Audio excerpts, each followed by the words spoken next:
The Wizard begins with young Jimmy Woods, who is an emotionally withdrawn child, as he's walking to California. Jimmy's mother and stepfather, Mr. Bateman, sent a search party after him, and I don't want to tell anyone how to do their jobs, but if you're going to hire a search plane, then the plane should probably search in the places that the search cars can't go. Like, this has to be expensive. I'm just trying to maximize your investment. And cut.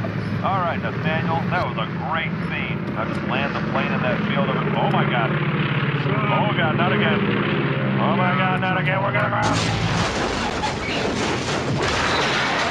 Jimmy lives with his biological mother, Christine, and his horrible stepfather, Mr. Bateman, who wants to send Jimmy to an institution because he keeps trying to run away to California. Jimmy's family also includes his father, Sam, and his brothers, Corey and Nick. There's a lot of tension in the house because Corey is upset that they want to put Jimmy in a home and he thinks that Sam doesn't care. Corey then decides that enough is enough and devises a plan to break Jimmy out of the Green River Institute. Now, this isn't your normal job. The Green River Institute is one of the most heavily guarded facilities in North America. Armed guards are stationed at every access point around the perimeter. First, we'll have to make our way to the security booth to manually patch in a video loop to the surveillance system. There are several security safeguards you have to pass in order to make it into each level. The first safeguard is a 6-digit security code that is updated every 3 hours. Which we won't have. We make it through that, we have to pass through a retinal scanner which requires an ocular readout of all the top brass at Green River. Which we can't fake. As a redundant measure, each step must be accompanied by keycard access. Which we won't get.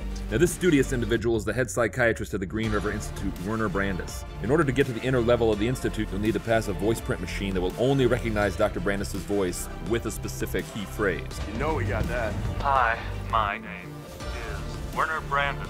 My voice is my passport verified. But you'll only have a 90-second window to then locate Jimmy and make your way to the south exit where a car will be waiting. We'll be in and out before they even know we were there. Let's do this thing. Okay, so Corey wildly overestimated the security in this place. And man, his backers put up $4 million just in preparing for this heist.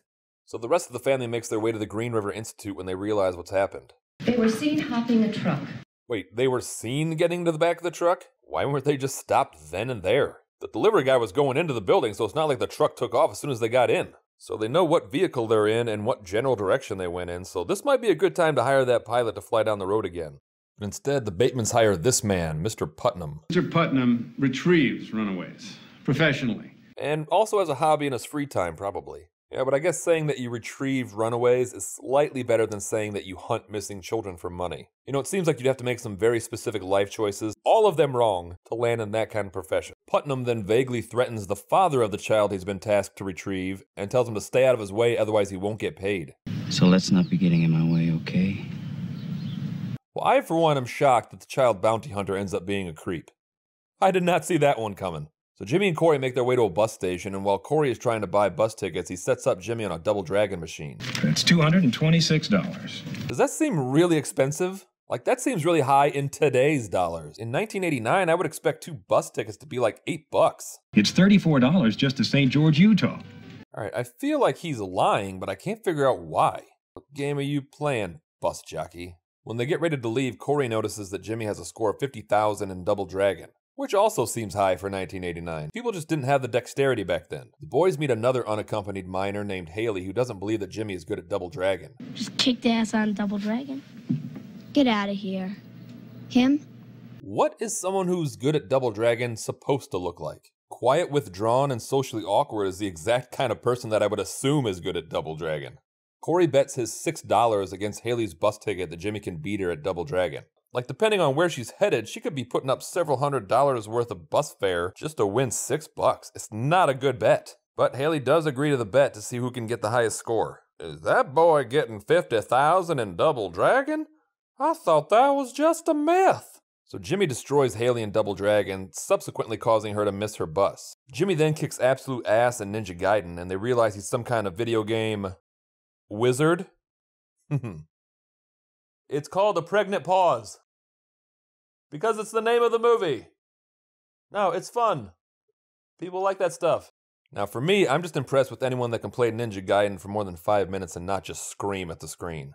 Haley tells them that they should enter Jimmy in a Nintendo video game tournament called Video Armageddon, where the top prize is $50,000. Does this movie take place in a universe with hyperinflation or something?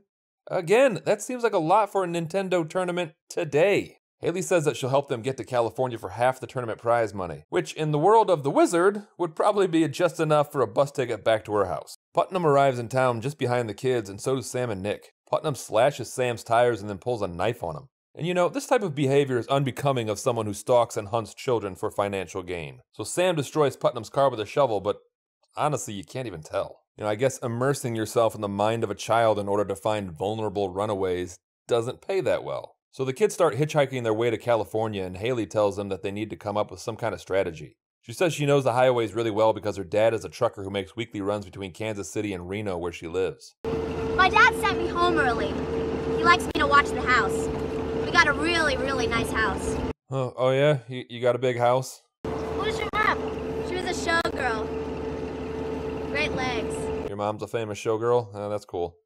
So while Sam and Nick are getting the truck fixed, Nick sets up a Nintendo that they just happen to have with them on their cross-country trek to find the boys, and starts playing on the Body Shop TV. And you just hook it up, you don't ask. But just the idea of this gives me so much anxiety. Like, you are just supposed to sit there and pretend to read a magazine until they call your name and try to upsell you on a bunch of repairs that you don't even need, but you don't want to come across as rude, so you agree to spend $1,500 anyways. That's called the Midwestern negotiation. So the kids camp out for the night in a junkyard and they begin to bond. Don't you have any friends? I got tons of friends. I got so many friends I don't have room for anymore. Oh yeah, you got tons of friends? Oh yeah, that's cool. Girl all alone, red hair, father never around, tall tales about her mother. Who is she? Pippi Longstocking, beloved Swedish miscreant? What? Pippi Longstocking. Is Pippi not culturally relevant anymore? Come on, it's Pippi. Pippi! So they hustle some more kids in a diner, and it's there that they first hear of the mythical Lucas. He's good, but he never beat Lucas. Lucas's credentials are impressive. Nobody's better than Lucas. Nice. Lucas is awesome. Whoa, seems legit. So they go to Lucas's dominion where he's currently holding court. You the wizard? No, he is. This guy? I mean, the gang should just call it quits now. Dude's wearing a trench coat even. And when it comes to video games... I'm good at all of them. And oh shit, pack your damn bags. No one can beat Lucas. He's too damn cool, and now he's part robot. And as if you needed any more proof that Lucas is a video game god, he unveils the Power Glove, thus proving that he's more machine than man. You know what? Even knowing how terribly the Power Glove functioned, I still want to buy one. You know, I think just getting the Power Glove to even remotely respond to any game besides that throwing the ball at the blocks game is an accomplishment all on its own. So Lucas shows off his skills by playing Rad Racer with a Power Glove. And I honestly can't tell if the motion isn't syncing up with what's on the screen because they're just playing a video of Rad Racer while the actor playing Lucas pantomimes, or if he actually is playing and that's just good old-fashioned Power Glove lag. Like I said, either way, I still want one. I love the Power Glove. It's so bad. Yeah, well, just keep your power gloves off her, pal, huh? Power Glove is not intended for sexual assault of any kind. Any party engaging in said assault with the use of the Power Glove does so of their own free will, and Nintendo Entertainment will not be held responsible for any physical or emotional damage caused by the misuse of this product. The primary purpose of the Power Glove is to pretend that you are a part robot and for use basically with Super Glove Ball. All other games and activities used the Power Glove are at the discretion of the person using it. Any crimes committed while using Power Glove will still be punishable by the law set up in the region or province that said crimes were committed. The Power Glove is so bad, but it doesn't mean you have to be. Now you're playing with power, but you should not use that power to infringe on anyone else's constitutional rights. So Corey wants Jimmy to play against Lucas, but Jimmy storms off because he's not in it for the glory. He's in it for, like, deep-seated emotional reasons, I guess. And because this movie hasn't mentioned Nintendo in 2 minutes, Nick gets angry at his dad and hooks up the Nintendo in the motel room. And I read in an interview with Christian Slater where he said that he never really played video games until he was in this movie. And it shows because he's playing Teenage Mutant Ninja Turtles, and he doesn't choose Donatello. What a noob. So we find out that the lunchbox that Jimmy carries with him contains pictures and items belonging to his twin sister Jennifer, who he watched drown just a few years before. And Nick is guilt-ridden because he was supposed to be watching them, and this event tore their family apart. It was really hard for Jimmy. For Nick. Alright, it's getting kind of heavy. Oh hey! Remember Yo Noid?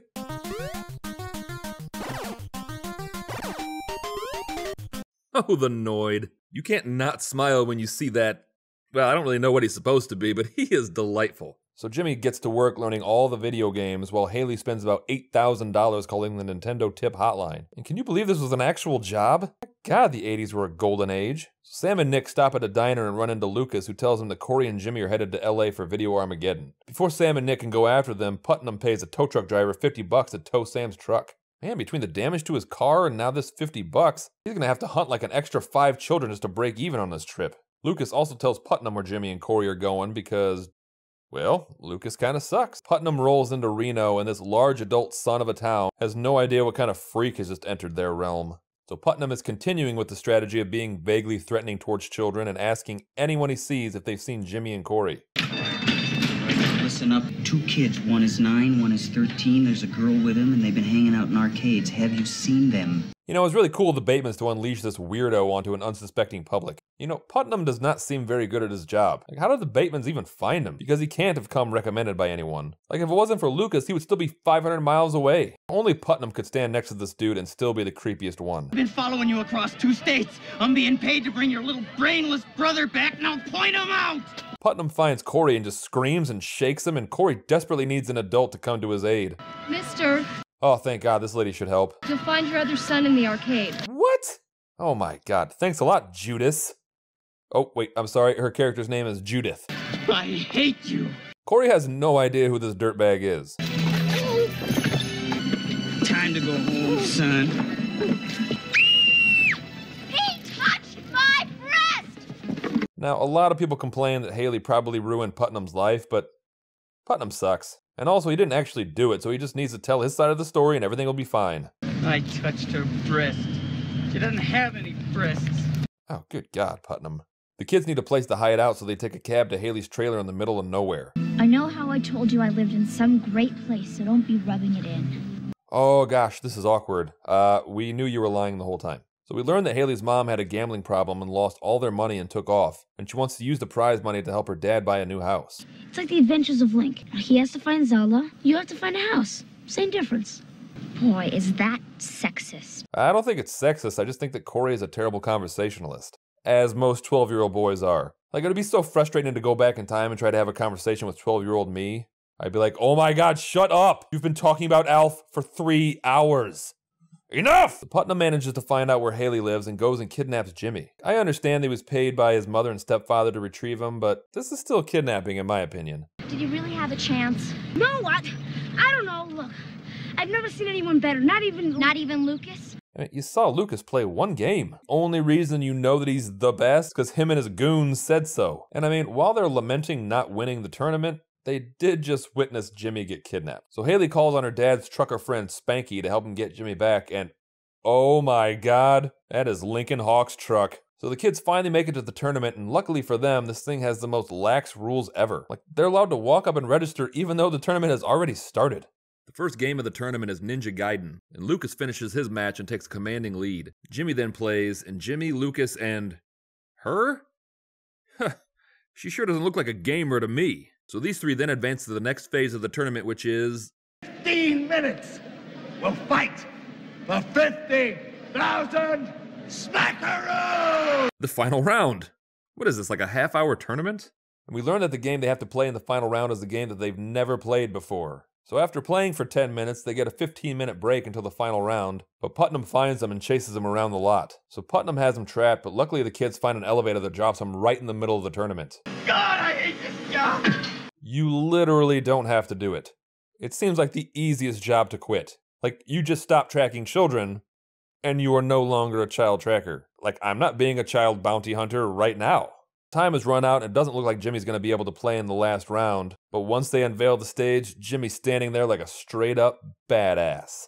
Eat shit, Lucas. So they reveal that the final, and also second game of the tournament is Super Mario Bros. 3. And I don't think it can be overstated just how big a deal this was. Like, for kids in North America, this was our first glimpse of this game. Like, Nintendo got us all to pay to watch a commercial for their product, and I'm not even mad. So they each have 10 minutes to get the most points, and Lucas takes a commanding lead, and things don't look good for Jimmy. Find the warp, dude! Find the warp!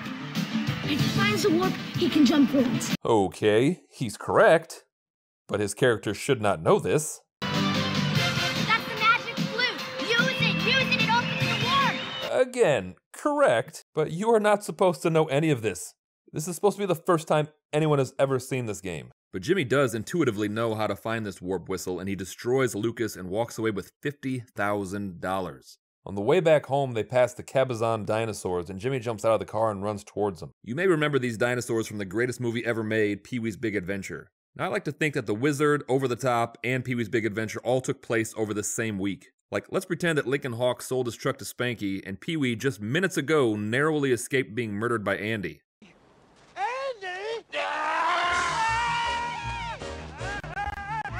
That's the kind of world building that Marvel could only dream of achieving. So we learned that this spot was important because it was the last time that they were all together as a family and happy before Jennifer died. They've all avoided their pain for so long that it completely destroyed their family. But now, over time, they can all begin to heal. And all it took was a little magic from the Wizard.